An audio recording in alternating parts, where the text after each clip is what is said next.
Au niveau de la carte mère, avant que je n'ouvre le carton, il faut que j'apporte quand même une petite précision. Au début, j'étais parti sur une carte mère X470. Alors, quelle est la différence, par exemple, entre une B450 et la X470 ?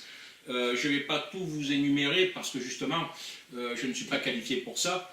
Par contre, dans ma vidéo de présentation, je vous ai expliqué que moi, je vais utiliser un disque dur au format M2 pour le stockage système. Vous pouvez utiliser un disque dur comme celui-ci pour le stockage système et en utiliser un second pour le stockage tout court. Alors, cette carte mère est prévue d'un seul slot M2, c'est-à-dire que vous ne pouvez pas mettre deux disques au format SSD M2, vous pouvez en mettre qu'un seul, alors que la X470 par exemple a deux slots. Alors, comme moi, en comparant les prix, je me suis aperçu qu'en fait les disques SSD de 1 Tera coûtaient encore beaucoup trop cher. Je me suis dit je préfère payer moins cher la carte mère, c'est-à-dire de l'ordre de 30 à 40 euros de moins, et puis prendre un disque dur d'ancienne génération classique de 1 Tera pour le stockage des jeux et autres, pour monter sur la carte mère, et à ce moment-là faire une économie d'environ 100 euros sur le disque dur et 40 euros sur la carte mère. Voilà. Puisque moi j'ai payé cette carte mère 105 euros alors que la version X470 coûtait 147 euros, toujours sur Amazon, et au meilleur prix. Voilà. Donc ça, c'est pour le stockage du disque dur. Donc c'est un paramètre à prendre en compte. Hein, si vous voulez en mettre deux, faites bien attention que la carte mère soit munie de deux slots M2. Ensuite, le phénomène qui se passe, donc ça c'est marqué dans la notice, comme quoi pour une fois il faut lire les notices et les lire à fond, c'est que lorsque vous mettez un disque SSD comme celui-là sur le slot M2, la carte mère est équipée de 6 slots SATA. Ça veut dire que vous pouvez brancher 6 disques durs sur cette carte mère. Mais à partir du moment où vous branchez un seul SSD sur le port M2 pour le stockage système, il ne vous reste plus que 4 slots SATA. C'est-à-dire que les slots 5 et 6 ne sont plus utilisables sur cette carte mère. Voilà. Donc prenez également ce paramètre en compte. Si vous voulez brancher, pour une raison que j'ignore, X disque dur parce que vous avez besoin d'une très grosse capacité de stockage tout en voulant économiser vos finances, faites attention donc de ne pas monter ce type de disque dur sur la carte mère sous peine de perdre 2 unités de stockage. Donc prévoyez plutôt un autre système de stockage pour le stockage système. Voilà, allez, on démarre l'unboxing. Salut à tous, salut YouTube et bienvenue. Aujourd'hui, on va faire l'unboxing d'une carte mère telle que je vous l'ai promis dans ma vidéo d'intro. Donc cette carte mère, c'est la MSI B450 Gaming Plus, qui est une carte mère spécifique pour un processeur AMD Ryzen. Alors moi, ce sera pour le Ryzen 7 2700X. Allez, on est parti. Alors, on va voir ce qu'il y a dans la boîte. Donc déjà, on a la carte mère.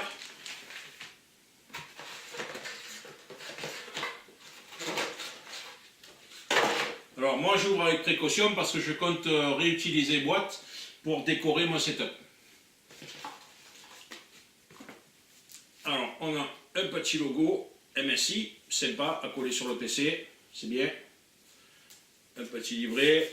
Alors, le CD de driver, DVD de driver qui en fait ne servira à rien, pour la simple et bonne raison que sur le PC, comme beaucoup, je n'installe plus de lecteur de CD ou DVD, plus personne ne s'en sert, donc il faudra télécharger les drivers sur Internet. Là, on a un guide de démarrage rapide, donc qui vous permettra de monter le processeur. Alors, la notice en soi sur cette carte mère, comme je l'ai expliqué, c'est des vidéos qui vont s'adresser aux ultra débutants. Donc cette notice, elle est très utile. Et surtout, moi ce que j'ai fait, parce que pour une fois c'est une notice qui est, je trouve, assez bien expliquée et assez bien détaillée, ce qui est relativement incroyable. Et en plus, alors là j'ai pas vérifié, la notice est en français. Alors moi je l'ai téléchargée sur internet sur ma tablette parce qu'elle est très lisible, et vous la téléchargez sur le site MSI, la version Europe, et là vous aurez la notice en plus en français, ce qui est top de chez top. Là sur le bouquin, parce que c'est en français,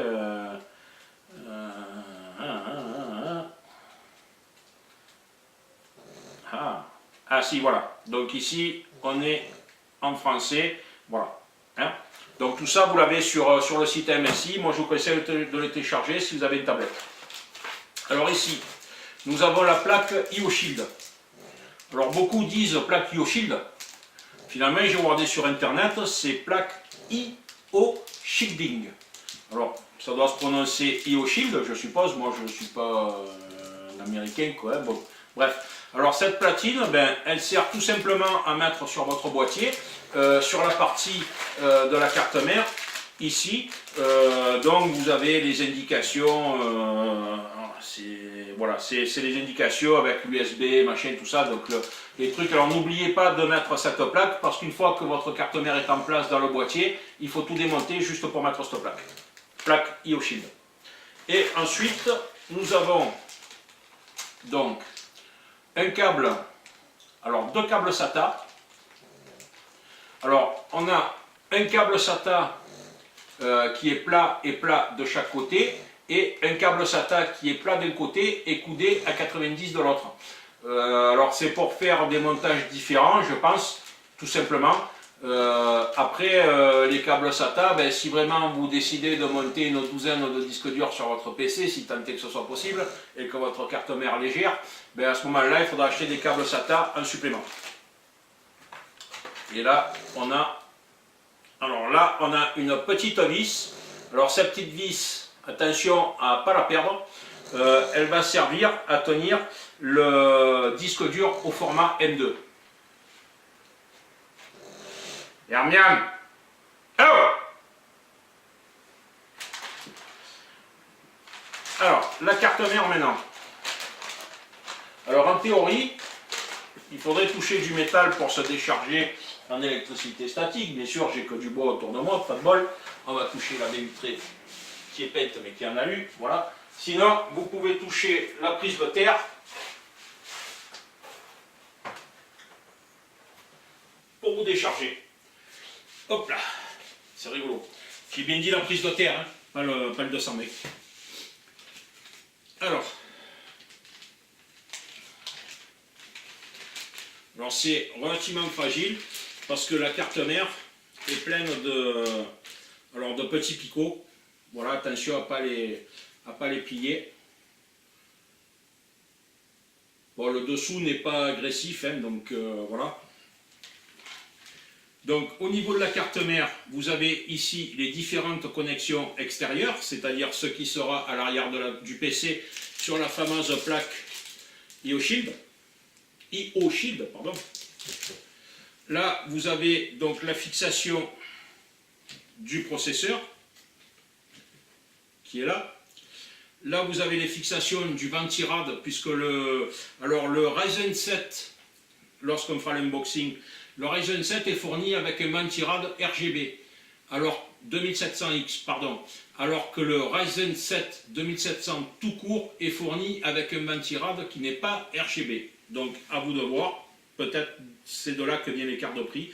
Donc ici on a les positions pour les barrettes de RAM, la carte graphique, une autre carte, souvent c'est une deuxième carte graphique qui est pointée, et ici on a les ports PCI. Voilà, donc je ne vais pas vous donner plus de détails. Là, ce sont les ports SATA. Alors, et ici, la fameuse fixation du disque dur SSD MBNE au format M2. Putain, ils ne peuvent pas dire juste SSD sur la carte mère, c'est beaucoup plus simple. Voilà. Donc voilà l'unboxing de la carte mère. Donc tous les branchements, lorsque je les ferai, je vous les détaillerai. Parce que souvent, quand vous regardez des montages de PC sur Internet, le gars il a l'habitude, il va super vite et tout, il vous explique pas quoi. Alors moi, sur certains unboxings, certains branchements, j'ai regardé les vidéos à plusieurs reprises, j'ai compté le nombre de ports pour voir quel câble il branche où. Enfin bon, voilà, c'est pour ça que moi je vais vous détailler tout ça, afin que vous n'ayez pas vous à chercher, et je ferai ça le mieux que je peux. Voilà les amis, à un prochain unboxing. Allez, c'est parti!